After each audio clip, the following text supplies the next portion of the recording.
CPIയുടെ മുതിർന്ന നേതാവും diehard football ഫാനുമായ Pannyan രവീന്ദ്രനാണ് നമുക്കൊപ്പം ചേരുന്നത്.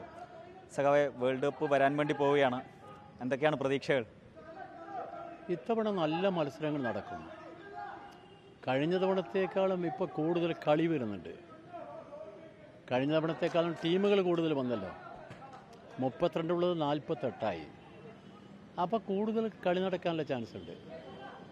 ഈ 6 മേഖലകളായിട്ടാണ് ടീമുകൾ വരുന്നത്. ആ ടീമുകൾ ഇപ്പം 48 ടീമാണ്. കഴിഞ്ഞ തവണ 32ആയിരുന്നു. ഈ 48 ടീമിൻ്റെ പ്രത്യേകത, നമ്മൾ പ്രതീക്ഷിക്കാതെ വമ്പന്മാർക്ക് പുറമേ കുഞ്ഞന്മാർ വരുന്നുണ്ട്. കുഞ്ഞൻ രാജ്യങ്ങൾ, അവയൊക്കെ ഫുട്ബോളിൽ അത്ഭുതങ്ങൾ കാട്ടാൻ വകയുള്ള രാജ്യങ്ങളാണ്.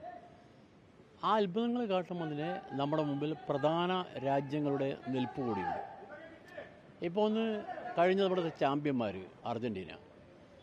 അർജൻറ്റീന മാത്രമല്ല, പിന്നെ നമ്മുടെ മുമ്പിൽ വരുന്ന ഫ്രാൻസ് ഉണ്ട്, ഇംഗ്ലണ്ട് ഉണ്ട്, അതുപോലെ ജർമ്മനി ഉണ്ട്, പിന്നെ പോർച്ചുഗലുണ്ട്. പോർച്ചുഗൽ ഇത്തവണ നല്ല ടീമാണ് പോർച്ചുഗൽ.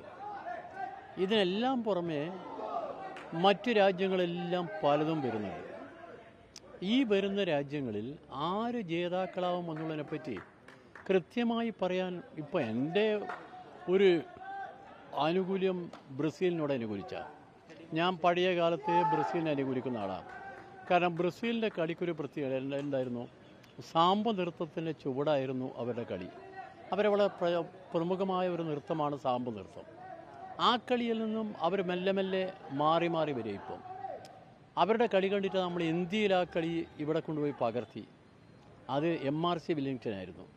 അവർ പകർത്തുക മാത്രമല്ല, പകർത്തിയിട്ട് അവർ ഡ്യൂറൻ്റ് കപ്പ് ജയിച്ച് 4-4 എന്നതിൻ്റെ 4 ഫോർവേഡ്, 2 മിഡ്ഫീൽഡ് എന്ന് പറഞ്ഞാൽ 2 ഹാഫ്, 4 ഡിഫൻസുമാണ്.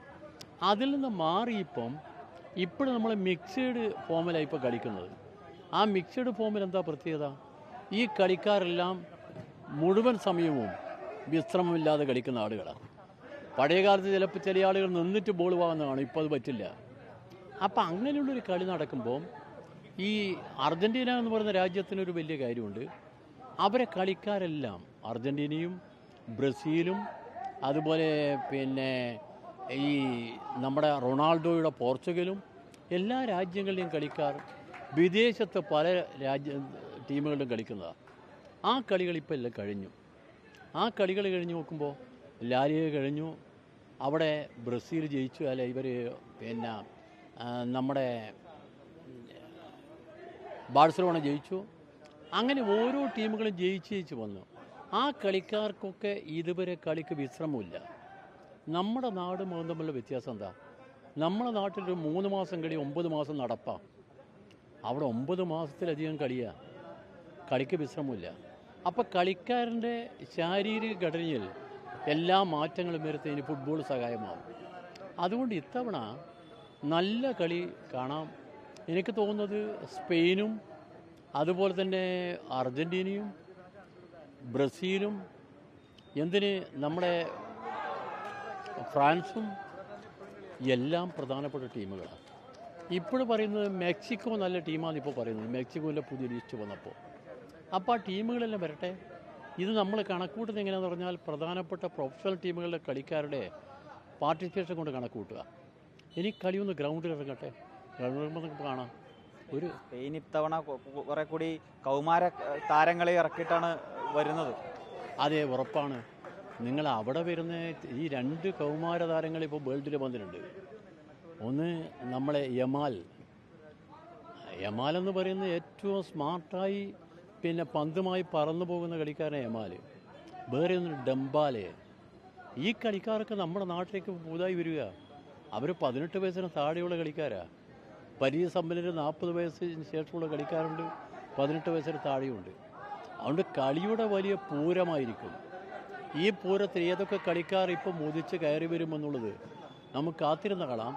എനിക്ക് പ്രതീക്ഷയുള്ള ടീമുകളുടെ കൂട്ടത്തിൽ കണക്കുകൂട്ടിയാൽ സ്പെയിനുണ്ട്, അതുപോലെ തന്നെ അർജൻറ്റീന നമ്പർ 1, പിന്നെ സ്പെയിൻ, പിന്നെ ബ്രസീൽ. ഈ 3 ടീമുകൾ വളരെ മുമ്പിലുള്ള ടീമുകളാണ്. പിന്നെയുള്ള ടീമുകളാണ് ഈ പറഞ്ഞ യൂറോപ്യൻ ടീമുകൾ, ഇംഗ്ലണ്ട് ഉൾപ്പെടെയുള്ള ടീമുകൾ. അപ്പോൾ നമുക്ക് കളി തുടങ്ങട്ടെ, അതിപ്പോൾ നമുക്ക് നോക്കിയാൽ പോരെ. ഇപ്പോൾ പറഞ്ഞ ടീമിൽ പോർച്ചുഗൽ ഇല്ല. റൊണാൾഡോ വലിയ ആരാധകരുള്ള നാടാണ്. പോർച്ചുഗൽ നല്ല ടീമാണ്. പോർച്ചുഗൽ നേരത്തെ റൊണാൾഡോയിൽ മാത്രം നിന്നതാണെങ്കിൽ ഇപ്പം പ്രധാന കളിക്കാർ ഒരുപാടുണ്ട് താനും. അതുകൊണ്ട് പോർച്ചുഗൽ ഒരു സാധ്യതയുള്ള ടീമുകളിൽ നമുക്കുണ്ടെങ്കിൽ പോർച്ചുഗൽ പെടുത്താം. റൊണാൾഡോയുടെ അവസാന മാച്ചായിരിക്കും. അല്ല, പോർച്ചുഗൽ നിങ്ങൾ നോക്കേണ്ടത് ഈ കാലത്തിനിടയിൽ ഇതുവരെ പോർച്ചുഗൽ ആ കരക്ക് പോകാൻ പറ്റിയില്ല. കാരണം 22 വേൾഡ് കപ്പ് നടന്നപ്പം 8 ടീമുകൾ മാത്രമാണ് വേൾഡ് കപ്പ് നേടിയത്. 4 ടീമുകൾ 2ാം സ്ഥാനത്താണ്. 12 ടീമുകൾക്ക് അതിനടുത്ത് പോകാൻ പറ്റുള്ളൂ. ബാക്കി ടീമുകൾ പുറത്താണ്. അപ്പോൾ ആ ടീമുകൾ കൂടുതൽ ഇപ്പം ഏതെല്ലാം ടീമുകൾ ഇപ്പോൾ വരുന്നത് ഇപ്പം നമുക്കെങ്ങനെ പറയുന്നത്?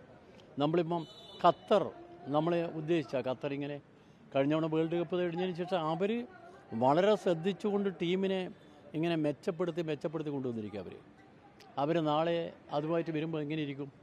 സൗദി അറേബ്യ കഴിഞ്ഞ ലോകകപ്പിൽ സാധാരണ അർജൻറ്റീന ആദ്യം തന്നെ അർജൻറ്റീനയെ ഞെട്ടിച്ച സൗദി അറേബ്യ അവരിത്തവിടെ നല്ല ടീമാണ്. അതുപോലെ ടീമുകൾ കാണും. ഏഷ്യയിലുള്ള ടീമുകളുണ്ട്, ജപ്പാനുണ്ട്.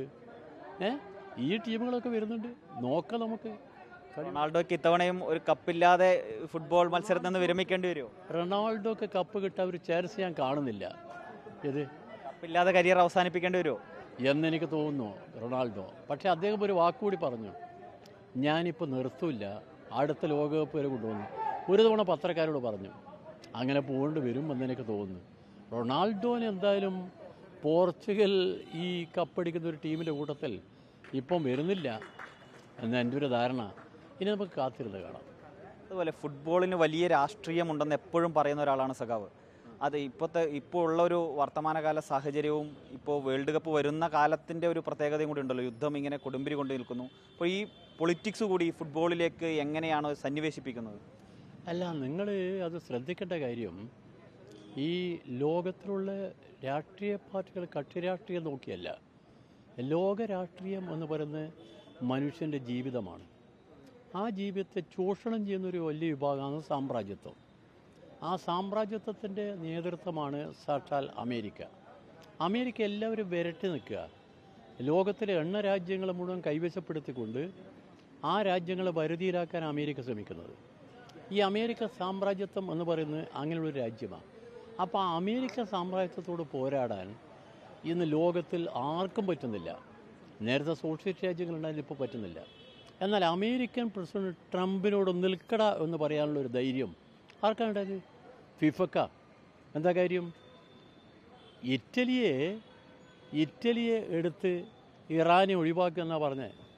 എന്ന് പറഞ്ഞാൽ അവർ ഈ വരുന്നതിനെക്കുറിച്ച് മത്സരത്തിൽ ഇറാൻ വരുന്നതിനെക്കുറിച്ച് പ്രശ്നമായിരുന്നു യുദ്ധത്തിന് ഗതിയിൽ. അപ്പോൾ അന്ന് ഇയാൾ കത്തെഴുതി കൊടുത്ത്, അമേരിക്കൻ പ്രസിഡന്റ് ധാരണ ഇയാൾ കത്തെഴുതി കൊടുത്താൽ ഞെട്ടിപ്പോകുന്ന. എന്താ ഫിഫ പ്രസിഡന്റ് പറഞ്ഞാൽ സാധ്യമല്ല എന്നാ. മാത്രമല്ല ഇറാനിപ്പോൾ കളിക്കാൻ വേണ്ടി പോവുക. അപ്പം ലോകത്തിലെ രാഷ്ട്രീയം, ഈ രാഷ്ട്രീയത്തിലെ ഉന്നതിയിൽ നിൽക്കുന്ന ഫുട്ബോൾ. ആ രാഷ്ട്രീയത്തിൽ നിങ്ങൾ സോഷ്യലിസമായാലും സാമ്രാജ്യത്വമായാലും മനുഷ്യ സ്നേഹത്തിൻ്റെയും മനുഷ്യ കൂട്ടായ്മയുടെയും ഒരു രാഷ്ട്രീയമാണ് ഈ രാഷ്ട്രീയമെന്ന് ലോകത്തിലെ ജനങ്ങളെ മുമ്പിൽ നേരിട്ട് പറയാൻ പറ്റുന്ന ഒരു കൂട്ടായ്മയാണ് ഫിഫ. ആ കൂട്ടായ്മയിൽ 211 രാജ്യങ്ങളുണ്ട്. നമ്മളെ സാധാരണ ലോകരാജ്യങ്ങളല്ലേ, ആ ലോകരാജ്യങ്ങളുടെ കൂട്ടായ്മയിൽ എത്ര പേരാണ് ഉള്ളത്?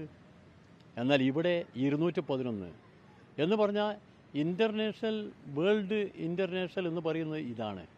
അപ്പം അതുകൊണ്ട് ആ രാജ്യങ്ങളെല്ലാം ആഗ്രഹിക്കുന്നത് എന്താ? വർണ്ണപരക്കെതിരാണ് അവർ ചൂഷണത്തിനെതിരാണ്, അവർ സത്യം പറഞ്ഞാൽ സാമ്രാജ്യത്തിനുമെതിരാണ്. ഈ മനുഷ്യനെ നല്ല ജീവിതത്തിന് വേണ്ടിയുള്ള പോരാട്ടത്തിൽ മുമ്പോട്ട് പോയ ആളാണ് നമ്മളെല്ലാം വളരെ ആവേശത്തോടെ കണ്ട പഴയകാലത്ത് ദൈവത്തിൻ്റെ കൈയും എൻ്റെ തലയും എന്ന് പറഞ്ഞ കളിക്കാരൻ. അദ്ദേഹം നമ്മുടെ നാട്ടിൽ വന്നല്ലോ. ലോകം മുഴുവൻ പോയിട്ട് പറഞ്ഞു എല്ലാവരും ഈ മയക്കുമരുന്നിൻ്റെ ലോകത്തിൽ നിന്ന് മാറണമെന്ന് പറഞ്ഞു.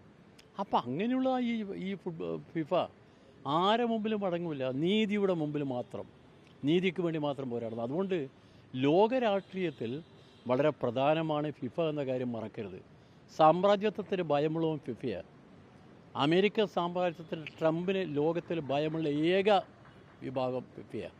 യുണൈറ്റഡ് നേഷൻസ് അവർക്ക് ഒരു കാര്യം ചെയ്യാമെങ്കിൽ അവർ പാവയാണ്. എന്നാൽ ഫിഫ പറഞ്ഞ കാര്യം നടക്കും. അതുകൊണ്ട് നമുക്ക് ധൈര്യത്തോടെ നിൽക്കാം. ഈ കൂട്ടായ്മ നല്ല കൂട്ടായ്മയാണ്, ഫുട്ബോളിൻ്റെ കൂട്ടായ്മ. കൊച്ചിയിൽ നിന്നും വീഡിയോ ജേർണലിസ്റ്റ് പ്രദീപ് കുമ്പടിക്കൊപ്പം reporter Ramsha Sippi in reporter Kochi.